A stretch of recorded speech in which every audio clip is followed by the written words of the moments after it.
A Di Đà Phật. Trang xin kính chào tất cả quý bạn bè bằng hữu gần xa.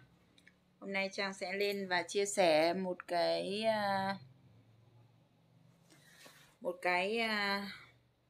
vấn đề mà có rất nhiều những người thắc mắc và hỏi Trang tại sao lại phải quy y Tam Bảo để làm gì, và cái việc quy y Tam Bảo có giá trị như thế nào.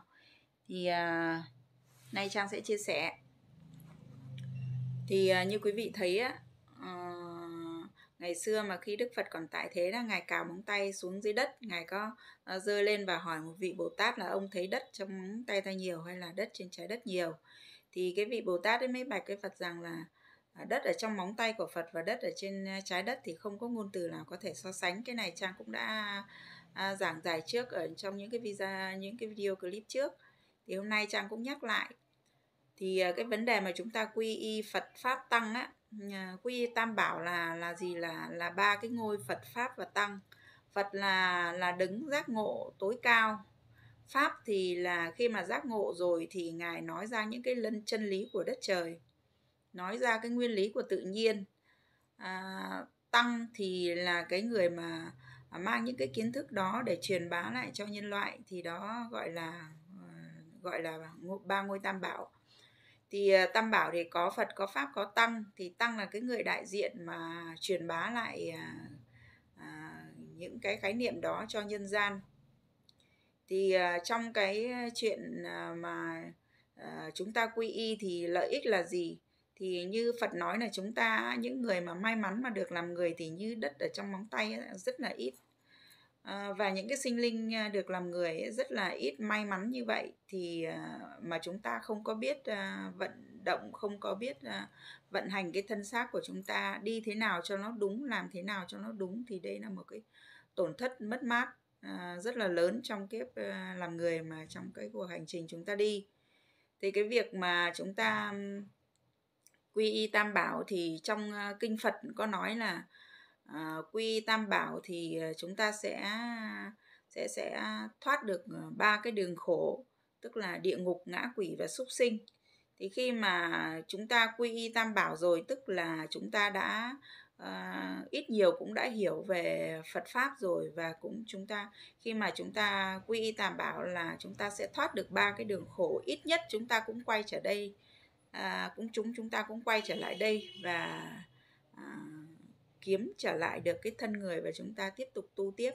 Còn nếu như mà trong quá trình quý vị tu tập mà không có đánh một cái dấu mốc rằng chúng ta đã đến đây và chúng ta đi cuộc hành trình đó, chúng ta không có kiếm được cái gì, không có gặt hái được cái gì ấy, thì đó là cái tổn thất mất mát.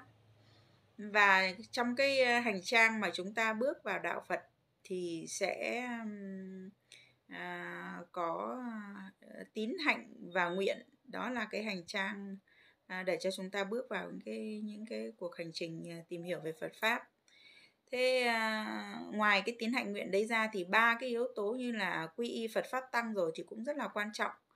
Thì như Phật nói là quy y Phật rồi thì bất đọa địa ngục, quy y Pháp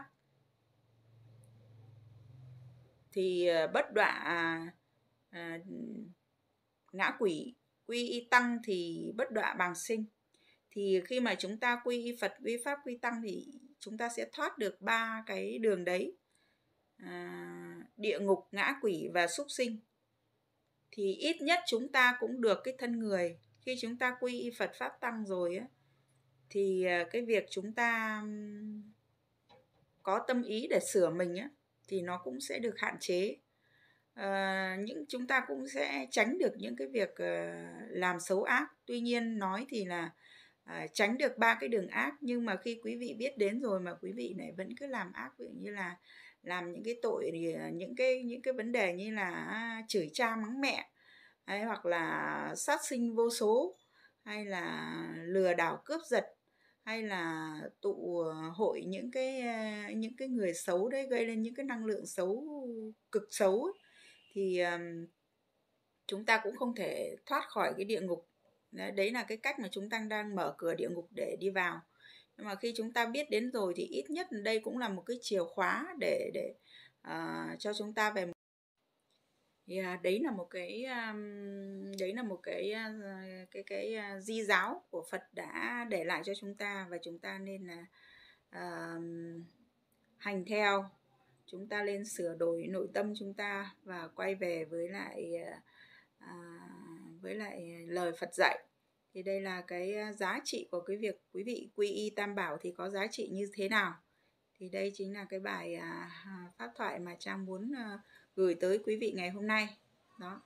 Thế là cuối video clip Trang làm một cái video ngắn để giải thích qua về cái việc quy y Tam Bảo thì có giá trị như thế nào, để cho quý vị biết và nắm được chúng ta quy y Tam Bảo thì có giá trị như thế nào, là chúng ta sẽ tránh được 3 cái đường ác: địa ngục, ngã quỷ và súc sinh. Ít nhất là chúng ta cũng sẽ trở về đây để lãnh lại thân người, chúng ta tiếp tục tu.